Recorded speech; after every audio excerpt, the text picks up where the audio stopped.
Okay, maandar naman maayos. Okay, ganyan Tingnan nyo. Tingnan mo nangyari mga paps. Kaya galaw-galawin ko ta. Kaya.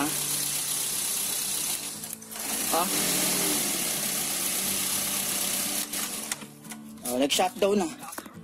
Yan. Inon ko susi. Wala.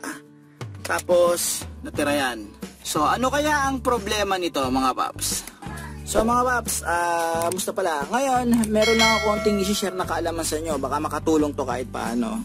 Kapag nagkaroon kayo ng battery indicator na naiwan sa sa dashboard nyo, sa gauge nyo, battery indicator o power steering indicator, madalas ang chine-check diyan, syempre, battery, i-check kung good yun.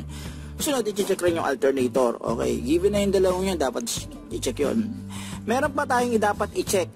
Ito importante to, basic, pero ito dapat i-check. Ano yun? Grounding. Yung nakita nyo sa gauge, battery indicator yon. Bakit may ganon? Kasi sablay ang grounding nito. Okay, kapag ito naglo-loose, yan, kapag hindi maganda yung contact ng grounding yan, magkakaroon kayo ng battery indicator mga paps. Okay? Posible rin maka-apekto yan sa minor ng sasakyan, at minsan mag-hard start ang sasakyan nyo, at minsan magkakaroon din ng power steering indicator yung sasakyan nyo. Ito, 12 volts, yan, 0.43 nga, tapos, syempre yan, wala na, dito yung ground yan, okay. So ngayon ibabalik ko na to, tapos ituturo ko sa inyo kung paano i-check yung grounding ng sasakyan nyo.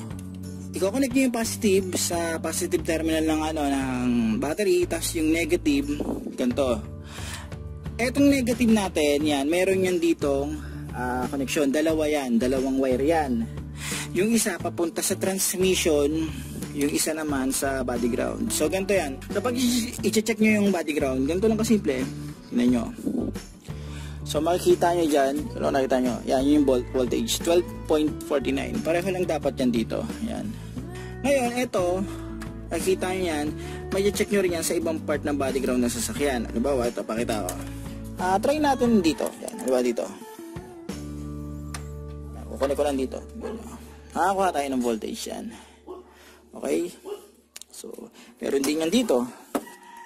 Yan, meron din yan dito. Check nyo yan. Yan dyan. Nakakuha ang voltage. Okay? So, ito yan, diba? Ngayon, yung pinakita ko sa inyo, connection sa body ground yan. Itong isa. Meron pang isa yan, yung nakaka-connect to sa, sa transmission. Ito, pakita ko. Yan, ko na lang, ilalagay ko na lang yung picture dito sa video.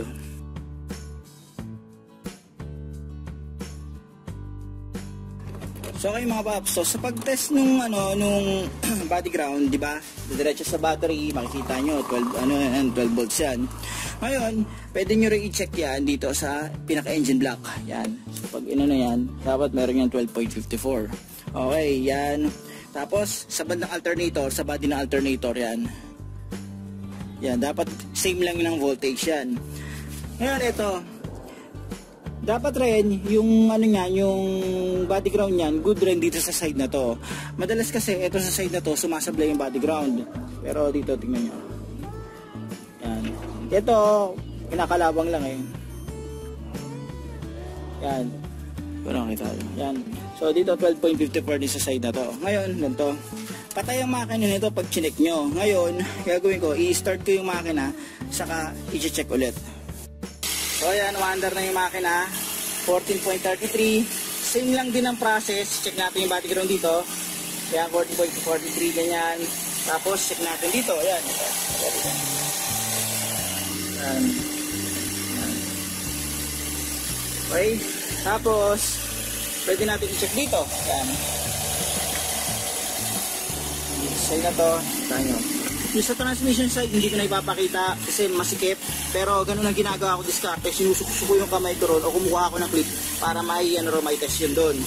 Ayan, tingnan nyo Katakaan sa inyo. Yan. Kita nyo naman yan. Okay. Pwede nyo check sa block. Ayan.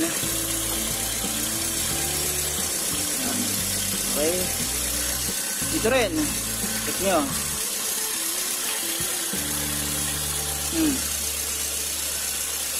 May konting fluctuation, konting-konti lang naman, okay lang yon. Hindi naman yung fluctuation nyo umabot sa ano eh. Hindi ako nagkakamali, 0.4 volts. Yan. Kung medyo mahina ang voltahe dito, mahina yung body ground dito, ang gawin nyo ganito. Pwede kayo magdagdag ng body ground. Pwede kayo mag-connect dito ng ano, ng yung connector niya, magkakaroon yan. Kasi ito, nakalagay dito, dalawang wire lang yan. Dito at saka sa transmission. Yung transmission, sakop na rin yan sa ano, dito sa part ng ano, engine block. Ngayon gawin nyo, pag nagkaroon kayo ng wire dito, maglalagay lang kayo ng wire dito, diretso dito. Connection dyan. Padaanin nyo na lang dito. Yan. Ginagawa ko, dito ako naglalagay. Yan, dito. Yan. Sa dati lang sasakyan, dito ko nilalagyan. Pag naglagay kayo rito, pwede rin kayo magpadaan ng wire dito, pupunta rito, hanggang dito sa side na to. Yan. May mga iba, ginagawang diskarte, dito sila kumukuha, dito sa side ng engine block, naglalagay sila ng wire dito. Pwede rin naman yun, bahala kayo. Pero, para sa akin, ganun ang diskarte ko eh. So, okay mga paps, hanggang dito na lang yung video na to. Sana itong video na to, nakatulong to kung sakali magkakaroon kayo ng battery indicator sa ano nyo, sa cluster gauge nyo. So paano mga paps, huwag nyo kalimutan i-like at subscribe ang channel ko para makagawa pa ako ng gantong ano, basic na video. Huwag nyo rin kalimutan i-hit ng notification bell para updated kayo sa video na ginagawa ko. Ano mga paps, hanggang sa muli.